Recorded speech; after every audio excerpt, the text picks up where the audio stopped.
You're watching Guude. You're watching Guude. Fighting just to save our lives. Got you laughing every night. Welcome back, everyone. Welcome back.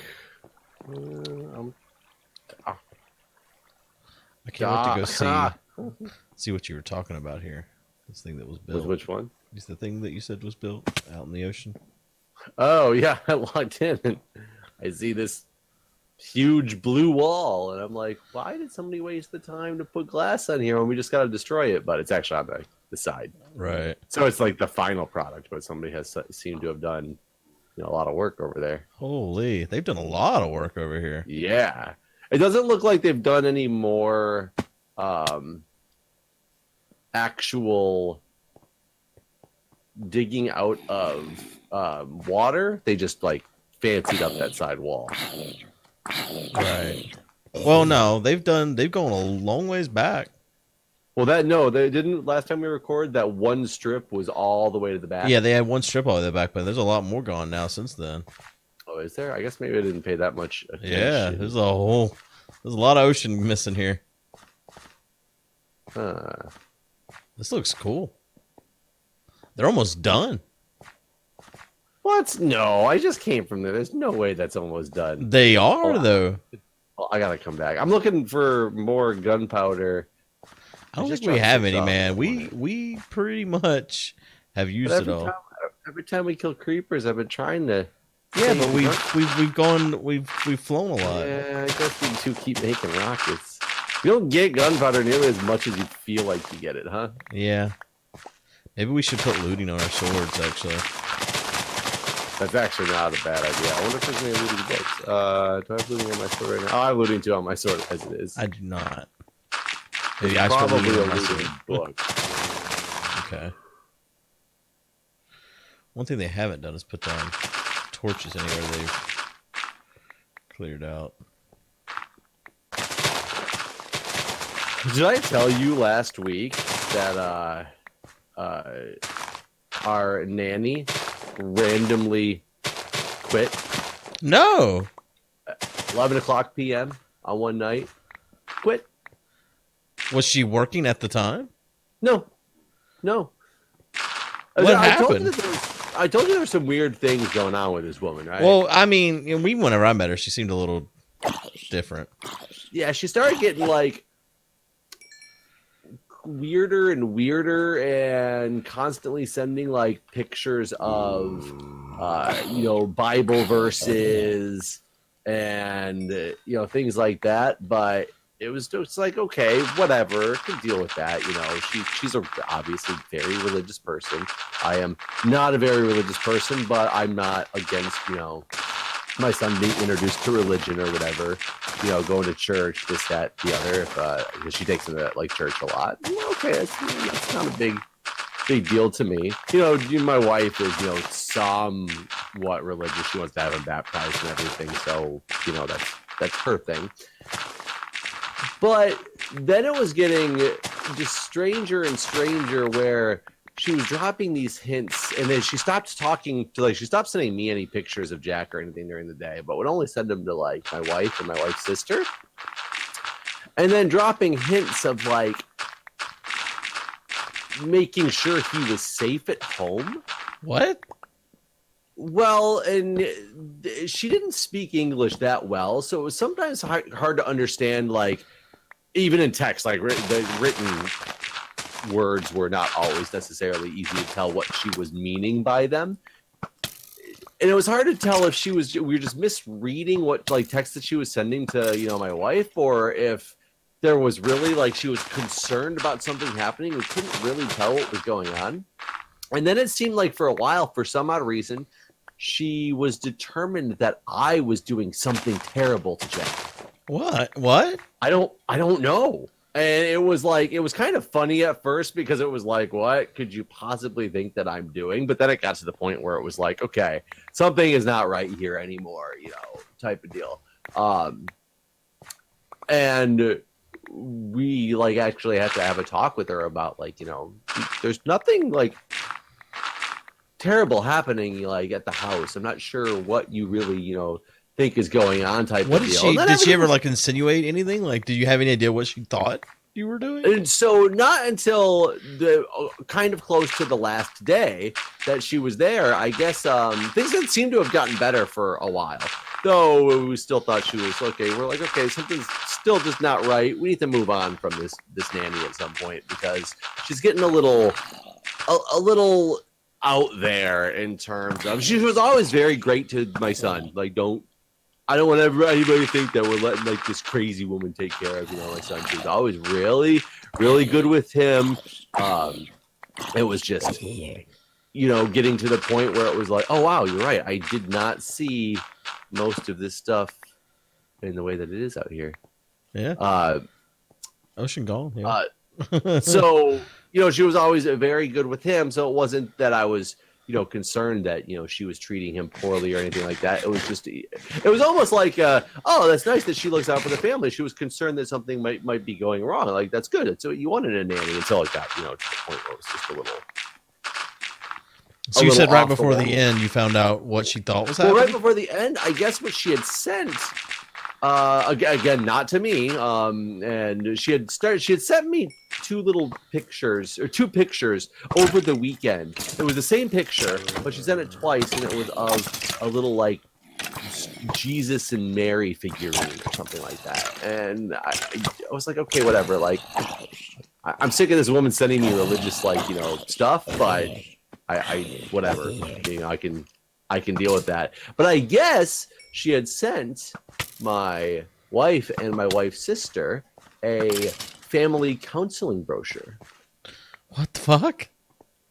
And so my wife was like, okay, this needs to stop. I need to have a talk with her and find out what the heck is going on. And my wife's sister was actually the one like came over to watch the baby because like we were both working late or something. So she came over to take over from the nanny. And so she asked her, she's like, what do you think is like going on here? I'm not sure what you're insinuating is happening, but I don't understand what you're trying to say.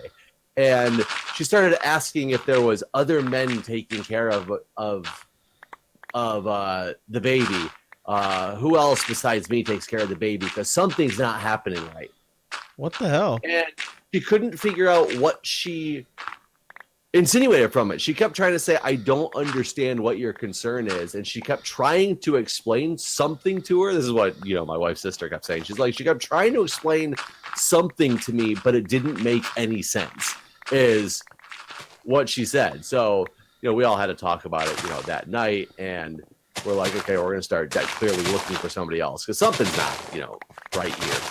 And what I hadn't realized is, I guess she moved from the house that she was living in the last couple months. And my wife been asking her, okay, you need to send me your new address. And she kept saying, okay, I will send you my new address. I will. And that's all she would say every time is, I will send it to you. I will send it to you. Don't worry. But she never did. So finally she was, so that night after all that happened, she said, look, we need to make sure all the paperwork is straight. We have all the right records. You need to send me your address now, is what she said in a text message. And her response to that was, never mind. I'm not coming back. Huh. Where do you think she was living? I don't know. So we all of a sudden had no childcare, right. at 11 o'clock starting one night, not knowing what was going to happen. So scrambled to find out what we're supposed to be doing. We got kind of a temporary thing going on right now with one of the nannies. We got like a kid share going on with a nanny down the street with one of the kids that, our son plays with all the time. Mm-hmm. So it's working out okay for the time being. But I guess yesterday, my wife agreed to let this person come over. Told us she was going to mail her. Fine, I'll mail you whatever money that is still owed to you. And she still refuses to give the address. And said, I'll come pick it up, even though we know she does not live in the city. So they scheduled for yesterday, Monday, for her to come to the house and pick it up. And my wife calls me last night because I was at the fire station last night and said, I don't understand what to do. She never came over to pick up the money. As much as I don't really want to pay her, like we owe her money for hours that she actually was there, and don't want anything ever hanging over our head about this, this situation. So she's like, I don't know what to do. She won't give me her address. She won't like return the text message. She didn't show up and come over, whatever. So today I'm picking up the baby from the nanny share. My wife is working nights. I look over at my door as I'm heading back, and she's there knocking on the door. What the hell? Okay. Did you pay her? Hello? Did she kill you? Is Jeff dead right now? She's back and she killed him. This is the most ominous thing that's ever happened during a recording session. Jeff left the game. The nanny got her. All right, guys. If Jeff's alive, this episode will continue. If not, rest in peace, Jeff. Welcome back. And she was at the door. Yeah, it was so hilarious. So No, Jeff's I not don't dead. know. Yeah, I'm not dead. I don't know what happened. My computer froze in the middle of it. I don't know if people will ever see this video from my perspective because I probably lost that other part. I thought you checked it and it was good. No, I checked it. It is not good, but I gotta try a Oh. couple of things and see if I can get it to get hopefully. fixed or not. But we will find out. But so she was at your door. So she's at the door, and I'm across the street, getting walking home with the baby, and I'm thinking to my head, okay, what the hell am I going to do right now? Because for one, I didn't want her coming over to get it. I told my wife, no, screw that. She left us high and dry. You tell her if she wants her money, you get an address and you mail her a check, and that's like the end of it. But she wanted to, offer the, if she really doesn't want to give the address and wants to come over and pick it up, fine. So she's working tonight. She wasn't home anymore. So now it's just me. For one, I don't have the money that was set aside for her. I don't have the check that was set aside for her. My wife has it. Now she's sitting at my house, and I'm not wanting to just be like, here's some money, now leave. I'm wanting to have words with right. You basically what's up here? Yeah, you fucked us over at the last second. You've been watching our baby for a year now, and then one day you're just like, I'm not coming back. Like, I lost all faith and respect for you. So from that, did you talk to her? So I talked. I was like, what are you doing here? And she goes, oh, you blah blah blah. Told me I could come get money today, and I said, she told you to come yesterday. She's not home right now. Oh, she's not home, but she told me to come today. I said, no, she didn't. She told you to come yesterday. I don't know if I have any money for you. She probably has the money. She works tonight. I don't know what to tell you. And I said, come inside. Let me get her on the phone. Let me talk to her. So I literally had just stayed on the phone with my wife because I didn't want to get angry. Get angry because it was, I will tell you from people may be listening to the story, and I'm not really sure what your thoughts are. It's a kind of a weird story, but when there's an insinuation from anybody, especially somebody that's quote unquote close to the family, that I'm doing something wrong as a father, to the point where you are constantly sending messages to my wife and my sister, it makes me feel like a terrible person, even if I know I'm not doing anything wrong. Yeah. So honestly, I think I'd be more angry than feel like I'm doing something. I think I would just be pissed. What the fuck are you? I don't feel like I'm doing something wrong. It does. It makes me angry because I feel like, where the fuck do you get off thinking that I'm doing something wrong? Because for one, I don't even interact with this woman very often. I literally get home. My wife is with her. My wife works from home a lot, but she still needs somebody to watch the baby. So she's here. They interact all the time. I literally interact with her for 20 minutes in the afternoon when I come home from work before, while she's finishing up what she's doing here and leaves. That's my interaction with this woman. Occasionally when my wife has to go into work early, I was having to stay at home a little bit until she got here and handing off before I went into work. Like that is my extent of, working with this person. So it makes me like angry that somebody would think that enough to try to continue on this thing. But like I said, at the same time, it makes me feel good that you're concerned about our family, obviously, and about the baby that you're watching. But it makes me feel like emotionally I've done something wrong, even though I know I haven't. Right. So it gets rough to kind of like just deal with the situation. I'll tell you, like the last week, I've been emotionally not in a happy place because I've just been like trying to think, am I doing something wrong? Like, why does somebody think I'm doing something wrong? I know I'm not doing something wrong. It's my son's like the happiest baby you'll ever see. Like everybody always talks about how crazy happy he is all the time, and he runs around and he constantly, say, "Dada, he can't wait to see me when I get home." I know I'm not doing anything wrong. Right. But I'll tell you, it's emotionally draining, and I didn't know. So, and I just watched the security footage because I didn't see when she was here, and I had just gone across the street because that's where the baby's at. So I didn't lock the door because I was gonna see if she was actually like tried to punch in the. We have a digital comm on it that she used to, have to get in and out. That we changed that night because I was like, I don't know if Yeah. I don't want this woman coming back if she did this. So I was trying to see if she had actually like tried to punch in the comm to get in the door. And granted, she didn't, but she knocked on the door for a couple of minutes and then opened the door, stepped inside, probably yelling to see if anybody was home. And I think that's, you quit our house. You have no right to open my door and walk in the door. Yeah. We're not there. Yeah. Yeah, I agree. I agree that she shouldn't have walked in. But she didn't actually walk like all the way in the door, so I can't really complain about it. I just want to be upset. Right? Yeah. If opening the door and yelling in, I think that's probably okay. After being working there I would but at the same agree, time, but- like fucking just quitting out of nowhere. That's just so strange. Yeah, and it makes me wonder, like, why was she in town today? Like, why did she come into DC when I know she doesn't live here? Because I know she used to live in the town next to where my fire department is, which is not in the city. So I'm not sure if she moved in the same town, but I know she didn't move into DC. So she went out of her way. She doesn't have a car. She takes public transportation everywhere. Maybe she needed the money. I mean... Of course, if you need money, you don't normally just quit your job on a whim. If you need money, don't quit a job.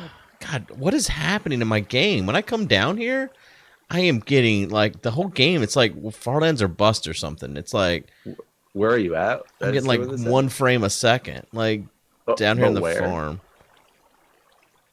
I was getting up there where we were digging too. Yeah, I'm not getting any frame lag. I just got a complete stoppage of my computer at one point for no reason. But up until then, it was like when I just went up there and put smooth. stuff in the chest, it was fine. But down here, man, it is jittery as fuck. I guess I need to restart my computer in between episodes or something. I don't know. Well, do you think that there's like, are they doing this all by hand? Or is there like a machine that's running? Well, they are using a machine when they're doing it, but it's a machine that's kind of a manual machine. You still placing blocks, and it's just pistons pushing sand. So there's nothing running that's causing like lag.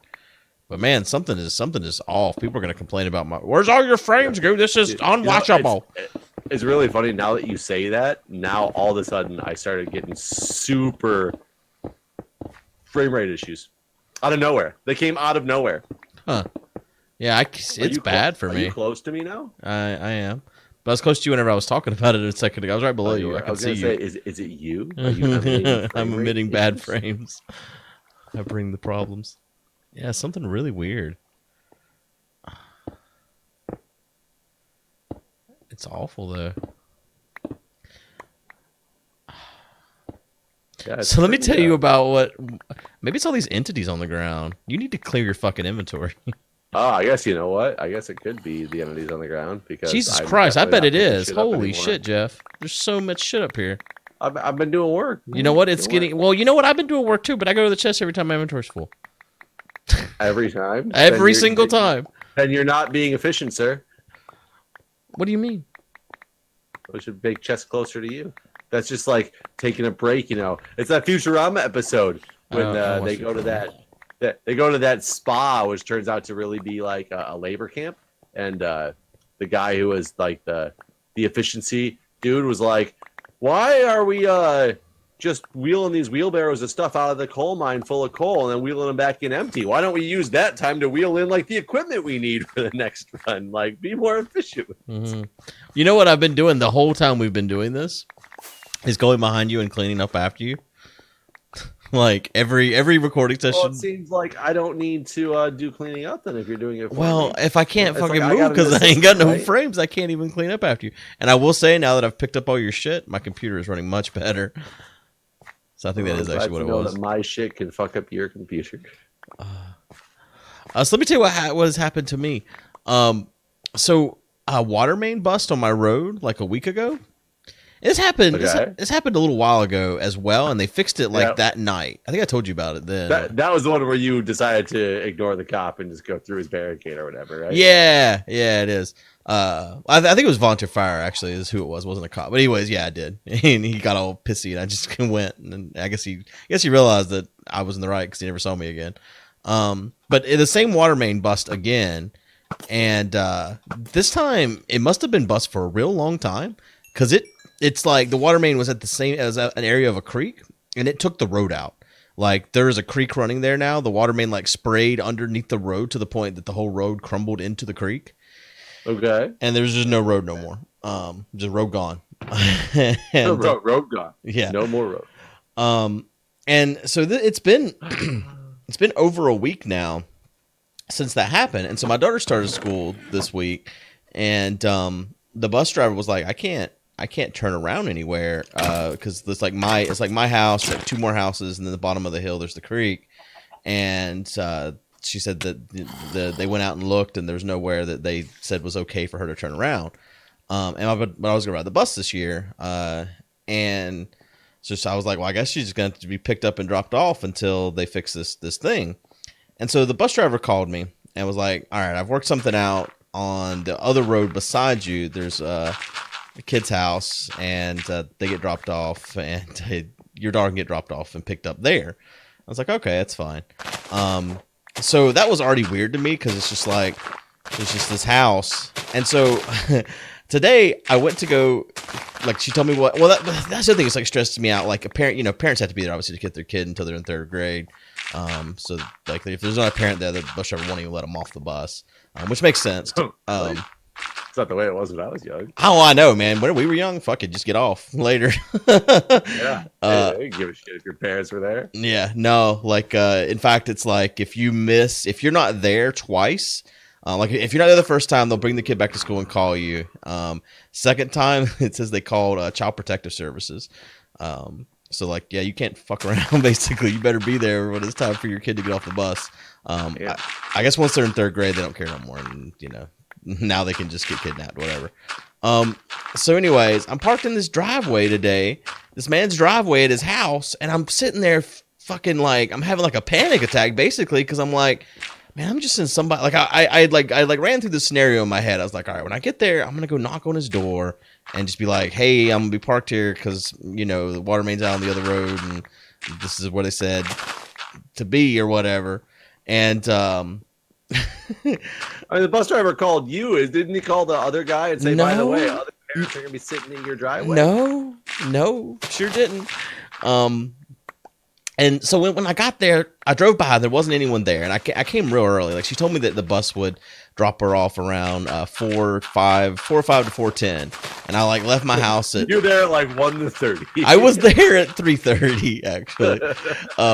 Because I was just like, well, what if it's earlier? I don't want to fucking, well, then what happens? Like, I don't even know. Child Protective Services. Right, yeah. I was really worried about this whole situation. It's like, and I was like, sorry, what I'm going to do is I'm going to go over there. And when I get there, I'm going to knock on the door. I'm going to tell this guy, hey, I'm not here to kidnap your children. Because I'm thinking about these other, because the bus driver told me there's 2 little girls that get off there already that live there and all this. I'm like thinking like from their point of view, like, because I don't know how old the little girls are. Maybe they're third grade and they don't have to have a parent present. But then there's just some guy in a fucking car sitting in their driveway. Like I'd be terrified to get off the bus in this scenario. And so I get there. So I drive by the first time and there's no cars or anything. And so I'm like, well, fuck that. I'm not stopping right now. I'm real early. So I go up to the store. There's like a little convenience store, country store nearby. I go up there and I get like something to drink. and a bag of chips. And I go back and there's still nobody at home. And I'm like, man, fuck this. This really sucks. So anyways, I go ahead and park in this driveway. And I'm just sitting there like stressing out. Like, what the hell? There's no cars here. There's obviously no one home. And about 4 o'clock. So I went inside this guy's house and started watching TV. Right, yeah, just let myself in. I yelled in first, but he didn't answer, so I just went on in. No, but so I just walked on it and made myself home. It's mine now. So I'm just sitting there, and at 4 o'clock, he comes out of his house with his dog, and he walks up to my car, and he's like, "Hi." I'm like, "Do you know anything about me?" And he was like, "Sure don't." And I was like, oh, "Okay, well, so you know the water main that's bust?" He's like. He's just looking at me real weird. I'm like, okay, maybe you don't know about the water main that's bust, but if you ever go on the other road near here, there's a water main's bust. And so I live over there, and the bus can't go over there. And he's just still staring at me, and he's got this dog, and this dog jumps on my car, and then I freak out. I'm like, hey, get your dog! And so anyways, I'm like, I was told I got to pick up my daughter here because the bus can't go over there. And he's like, uh-huh. And it was like he was skeptical or something of the whole situation. And so I just like, he's like, all right, well, I guess we'll see her when she gets off. And I was like, yeah. And so I just roll up my window, and then he just stands there beside my car. And then I'm like, man, what the fuck? Should I get out? Should I get out and talk to him? I don't know. He's got that dog. I don't really like dogs. And I just didn't know what to do. So I just kind of sat there in my car while he stood there beside my car. And what seemed like forever, it was only like 10 minutes. The bus finally came, and daughter got off and all that. And everything was fine, but it was so fucking weird. Your daughter, turns out, stayed at school for some odd reason. Oh, I know. That would have been awful. Like, if she wasn't, she'd missed the bus or something, because it was the first day. That was the other thing. It was stressing me out because it was her first day ever riding the bus. She never rode the bus at all last year. And so she didn't do it yesterday in the morning or anything because of the whole, bus situation. So it was just like, I don't know, man. This was like, I was sweating, just terrified of all the things that could possibly go wrong. And the fact I'm just in someone else's fucking driveway. That solution in itself seems weird to me, just to send me off to someone else's house. Like, go park in their driveway. It seems like they tried to come up to a reasonable compromise, but they didn't inform all of the needed parties that needed to be informed. Yeah. Like, if this is a temporary thing and the bus driver was like, okay, look, this is what we can do for now. If it, makes it so you don't have to come pick your daughter all the way up from school, makes a little bit of convenience. Yeah, but if the school or the bus driver or whatever did not inform this other parent that they told you to go do this, as well as you're dropping off another child at somebody else's house. Right. Well, I guess they wouldn't if I wasn't there. Yeah, they know the bus driver. Yeah, I've met. I mean, you have to meet the bus driver and stuff. And so she knows what I look like and everything. And I mean, also she knew my dad too, so she knows me even. Just because this little tiny community I live in. All right, you're littering again. Okay. All right, you cleaned it up. I'm trying. My inventory's full. I can't clean up anymore. And your inventory's full. Why don't you go empty? That's why I stopped digging. How you always empty? I've stopped digging. That's exactly. That is correct. I've stopped digging, and I was about to go. I was trying to collect the last bit of your garbage before I left. But yeah, that was my stressful day. So now the question is, tomorrow, is there going to be like a cop at his driveway? Right. All the policeman was like, some crazy guy. No, I think since my daughter got off there, everything is okay. Which I thought was kind of cool because one of his daughters is the same age as my daughter, and I was like, hey, maybe they could be friends. Maybe not. Maybe they hate each other. Who knows? I was surprised that the buses aren't air conditioned. Like, I would think at this day and age, they'd have AC. I mean, maybe they do, but it just costs too much to run it if they stop and open the door that often. Yeah, I guess I would have thought they were air conditioned as well. I find it funny to think back, and I remember being a little kid and riding the bus all the time, and not really ever, like, you open the window, and maybe it was hot some days, but I don't remember it ever, like, sticking out in my mind of, oh my God, the bus was so hot and miserable. I can't even get into a car half the time. I anymore know. Without thinking how hot and miserable it is. Yeah, she got off the bus and she was all red faced and shit, and I was like, "Wait, that ain't got no AC." I was wondering if she was just like stressed because it was her first time or what, and she's like, "Nope, there's no AC." I was like, "Holy shit!" I didn't say holy shit, but that's what I thought. I was pretty surprised. All right, well, we need more chests. Do you have an axe? Yeah, so I was actually just looking to see if we had any wood anywhere. I don't have an axe on me. I have iron on me though. When you first said I have iron on me, I was just like, "What the fuck's that got to do with anything?" Nothing. You can't make a chest out of iron, Jeff. This ain't modded. Damn, I was really hoping it was this iron chest thing. There's a lot of wood over here we can just take. I think there's some sort of like fuck off stair pattern. Oh God. Well, I think we've gone past our limit. In fact, I know we have because we had just 10 minutes on top of this 20 minutes before you. So I might have a 20-minute episode. You might. You There's another 10 minutes you might have a that 30. ends real ominous if Jeff doesn't have a 30-minute episode. But thanks for watching, everybody. Yeah. See you guys.